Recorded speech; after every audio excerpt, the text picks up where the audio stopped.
आसानि आफादगिरि धीराज गलाया आसामाव थानाय आदिबासिफोरखौ सा जनगोष्ठी होननानै बिबुंथि होनायनि सायाव खुद्रिसारजों दुलाराय आसाम आदिबासि फरायसा आफाद एबा आसाया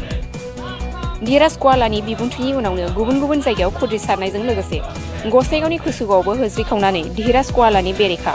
दहरना खालामो आसा जिन्दाबाद आदिबासि हारिखौ लानानै राजखान्थि गेलेनायखौ बन्द खालाम धीराज गवाला मुर्दाबाद आदसा मुर्दाबाद बायदि बायदि स्लगान होनानै गोमसारहोयो लोगोसे खौरां मेलनि गेजेरजों धीराज गवालानि बिबुंथिखौ सोंखारियो आरो फैबाय थानाय समाव आदिबासिफोरखौ सा जनगोष्ठीजों सरजाबफानायखौ गनायजानाय नङा आरो आदिबासिया सिगांनिफ्रायनो आदिबासिखा बिनिखायनो आदिबासिखौ लानानै रावनिबो राजखान्थि मुलाम्फानि थाखाय खायदा खालामनाया गनायजाथाव नङा होननानै गोख्रोङै दाबि खालामो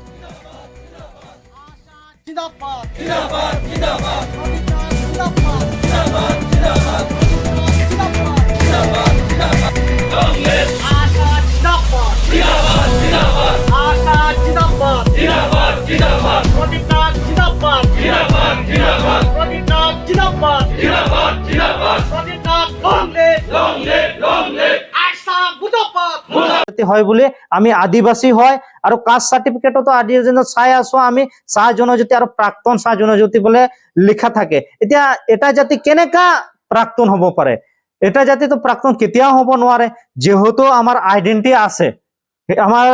সেপাৰেট হিষ্টৰী আছে আমি কেনেকা আমাৰ কোকৰাঝাৰত তো চাবলৈ গ'লে চাহ বাগানেই নাই চাহ বাগান নথকা ঠাইত কেনেকা আমি চাহ জনজাতি বুলি আমি একচেপ্ট কৰিম এটোৰ কাৰণে আজি এই প্ৰেছ মিট দিবলৈ বাধ্য হৈছো যে আমি কোনো পৰ্যায়ে মানি নলওঁ আমি আদিবাসী হয় আৰু আদিবাসীৰ ভিতৰত মই সান্তাল সম্প্ৰদায়ৰ ল'ৰা হয় লগতে আৰু এটা এই প্ৰেছ মিটৰ জৰিয়তে এড কৰিব বিচাৰিছো যেহেতু আমি চাই আছো আমাৰ বিটিসি অঞ্চলত যোৱা কেইদিনৰ আগত ম্যাদী পাটা দিছে ফৰেষ্টলেণ্ডত বসবাস কৰা মানুহক তো তাৰ ভিতৰত আমি চাবলৈ পাইছো আমাৰ আদিবাসী এটাও মাটিৰ পাট্টা পাবলৈ সক্ষম হোৱা নাই এটোৰ ক্ষেত্ৰত আমাৰ মানুহ আতংকিত হৈছে এইটোক লৈ আমি সব চৰকাৰী গাঁৱৰ পৰা সমাজ বুদ্ধিজীৱীৰ লগত আলোচনা বিলোচনা কৰি আমি কৰি আছো যাতে কোনটো সিস্টেমত গলে আমি আমাৰ মাটিৰ পট্টাটো আমি পাবলৈ সক্ষম হম বা কাৰ লগত আলোচনা কৰিলে আমাৰ এই কামটো হ'ব কাৰণ যেহেতু আমাৰ মানুহ এফআৰসি সাৰ্ভে কমপ্লিট কৰাৰ পিছত যেতিয়া ফাইনাল লিষ্টটো জমা দিব তেতিয়া জমা দিয়াৰ সময়ত কিছুমান সৰকাৰি কৰ্মচাৰী বিলাকে কৈ আছে যে আপোনালোকক তিনিটা জেনাৰেশনৰ ডকুমেন্টস লাগিব তো তিনিটা জেনাৰেশন 2006 চনৰ 13 ডিসেম্বৰ আগৰ তিনিটা জেনাৰেশনৰ ডকুমেন্টস লাগিব এতিয়া তিনিটা জেনাৰেশনৰ ডকুমেন্টস চাবলৈ গলে আমি 1930 চনত যাওঁ তো তেতিয়া তো আমাৰ ভাৰতেই স্বাধীন হোৱা নাছিল কেনেকা আমি তিনিটা জেনাৰেশনৰ ডকুমেন্টস শ কৰিব পাৰিম তো আমাৰ এই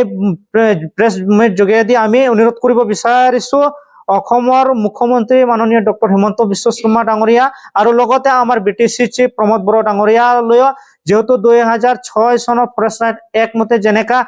আন কাষ্টৰ মানুহেও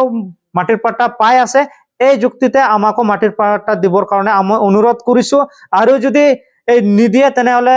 আমি আদিবাসী ছাত্ৰ সন্থা হয় বা আমাৰ আদিবাসীৰ ভিতৰত যিমান দল সংগঠন আছে সব মিলি ভৱিষ্যত দিনত এটা ডাঙৰ কাৰ্যসূচী লবৰ কাৰণে বাধ্য হম